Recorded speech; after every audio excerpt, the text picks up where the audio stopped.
اعوذ باللہ من الشیطان الرجیم، میں پناہ مانگتا ہوں اللہ کے شیطان مردود سے۔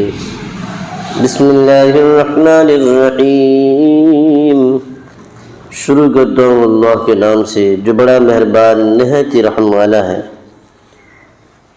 ان اتبع الا ما یوحی الی من ربی، قرآن شریف کے 7ویں پارہ میں سورہ انعام کے 5ویں رکوع میں آیت نمبر 50 میں اللہ نے ارشاد فرمایا ہے، حضور پاک صلی اللہ علیہ وسلم نے فرمایا کہ آپ کہیے میں تو صرف اسی کی تابعداری کرتا ہوں جو میری طرف وحی کی جاتی ہے، بغیر وحی کے احکام نہیں بتائے ہیں۔ نبی پاک صلی اللہ علیہ وسلم نے جو حکم بتایا اللہ کا وحی آنے کے بعد، قرآن نازل ہونے کے بعد بتایا ہے۔ حضرت ابن عباس رضی اللہ عنہ نے کہا کہ نبی کریم صلی اللہ علیہ وسلم نے فرمایا، اے جبریل علیہ السلام، تم کو کس نے منع کیا ہے کہ تم جتنی بار میرے پاس آتے ہو اس سے زیادہ اور آیا کرو، اس سے اور زیادہ بڑھ کے آیا کرو روزانہ؟ تو حضرت جبریل علیہ السلام یہ آیت لے کر نازل ہوئے کہ میں اللہ کے حکم کے بغیر نہیں آتا۔ صحیح بخاری شریف جلد نمبر 2 پارہ نمبر 19 حدیث نمبر 1834۔ قرآن مجید کے 16ویں پارہ میں سورہ مریم کے 4تھے رکوع میں آیت نمبر 64 میں اللہ نے ارشاد فرمایا ہے، وَمَا نَتَنَزَّلُ إِلَّا بِأَمْرِ رَبِّكَ، یہ جبریل علیہ السلام لے کے یہ آیت اترے ہیں، وَمَا نَتَنَزَّلُ إِلَّا بِأَمْرِ رَبِّكَ، ہم بغیر تیرے رب کے حکم کے اترتے نہیں ہیں، تیرے رب جب تک حکم نہ دے ہم آپ کے پاس نہیں آ سکتے۔ وہ جبریل علیہ السلام بھی آتے ہیں تو اللہ کے حکم سے ہی آتے ہیں۔ عائشہ صدیقہ رضی اللہ عنہ سے روایت ہے کہ حارث بن حشام نے نبی کریم صلی اللہ علیہ وسلم سے پوچھا کہ آپ کے پاس وحی کیوں کر آتی ہے؟ اللہ کا حکم جو آتا ہے کیسے کیسے آتا ہے؟ آپ صلی اللہ علیہ وسلم نے فرمایا کہ ہر وحی میں فرشتہ آتا ہے، اللہ کا حکم جب نازل ہوتا ہے تو فرشتہ آتا ہے، کبھی گھنٹی کی جیسی آواز میں، پھر جب وحی ختم ہو جاتی ہے تو جو کچھ وہ فرشتہ کہتا ہے میں اسے یاد کر لیتا ہوں، اور یہ وحی مجھ پر بہت سخت ہے۔ اور کبھی وہ فرشتہ انسانی شکل میں میرے پاس آتا ہے اور مجھ سے باتیں کرتا ہے، تو جو کچھ وہ کہتا ہے میں اسے یاد کر لیتا ہوں۔ بخاری شریف جلد نمبر 2 پارہ نمبر 13 صفحہ نمبر 125 حدیث نمبر 464۔ میرے دوستو، حضور پاک صلی اللہ علیہ وسلم سے جب ان باتوں کا سوال کیا جاتا تھا جن کو آپ نہیں جانتے تھے تو آپ نزول وحی سے پہلے یوں فرماتے تھے کہ میں نہیں جانتا، سیدھا ایک دم کلیئر، یا جواب ہی نہیں دیتے تھے، خاموش رہتے تھے۔ حضرت جابر بن عبداللہ رضی اللہ عنہ کہتے ہیں کہ میں بیمار ہوا، حضور پاک صلی اللہ علیہ وسلم اور حضرت ابو بکر صدیق رضی اللہ عنہ میری عیادت کو تشریف لائے۔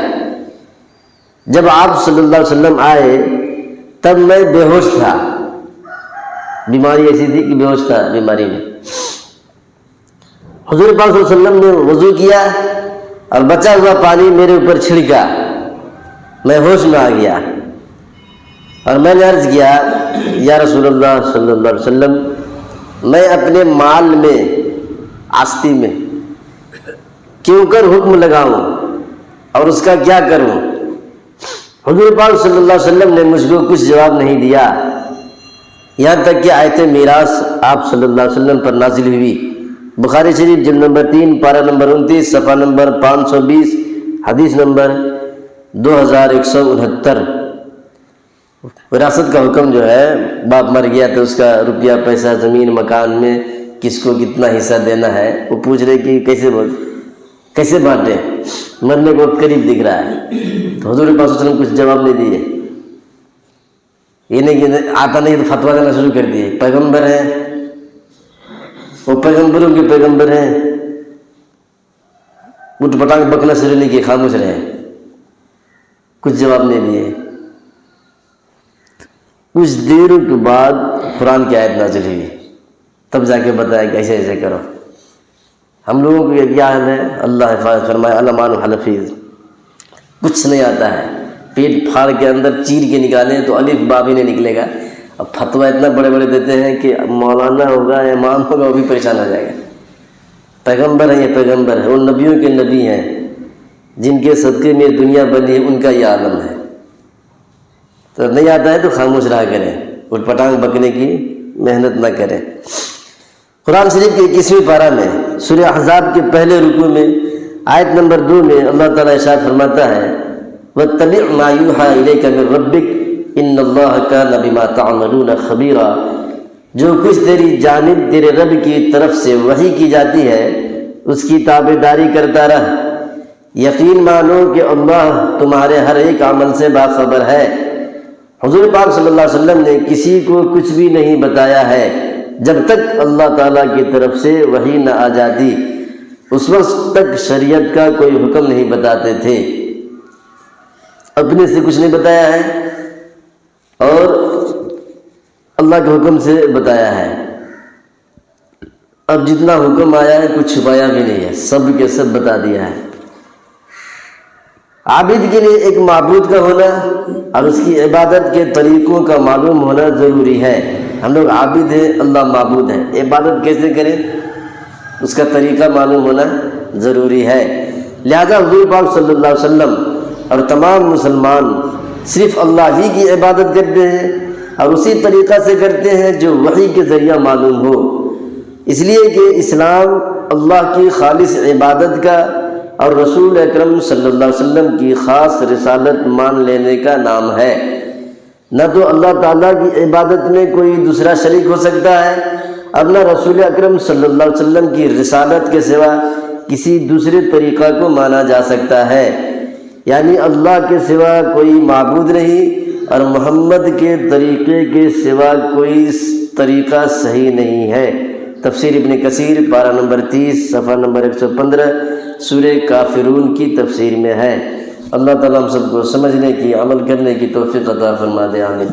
بسم اللہ الرحمن الرحیم، لک الحمد ولک الشکر یا اللہ، اللہم انت السلام ومنک السلام والیک یرجع السلام، ربنا حینا بالسلام وادخلنا برحمتک دار السلام، تبارکت ربنا وتعالیت یا ذا الجلال والاکرام، اللہم ارنا الحق حقا وارزقنا اتباعہ وارنا الباطل باطلا وارزقنا اجتنابه، ربنا اغفر لنا ولاخواننا الذين سبقونا بالایمان ولا تجعل في قلوبنا غلا للذين آمنوا ربنا انك رؤوف رحيم، ربنا لا تجعلنا فتنة للقوم الظالمين ونجنا برحمتك من القوم الكافرين، ربنا آتنا في الدنيا حسنة وفي الآخرة حسنة وقنا عذاب النار وقنا عذاب القبر وقنا عذاب الحشر وقنا عذاب الدين وقنا من فتنة المسيح الدجال وقنا من فتنة المحيا والممات، ربنا تقبل منا إنك أنت السميع العليم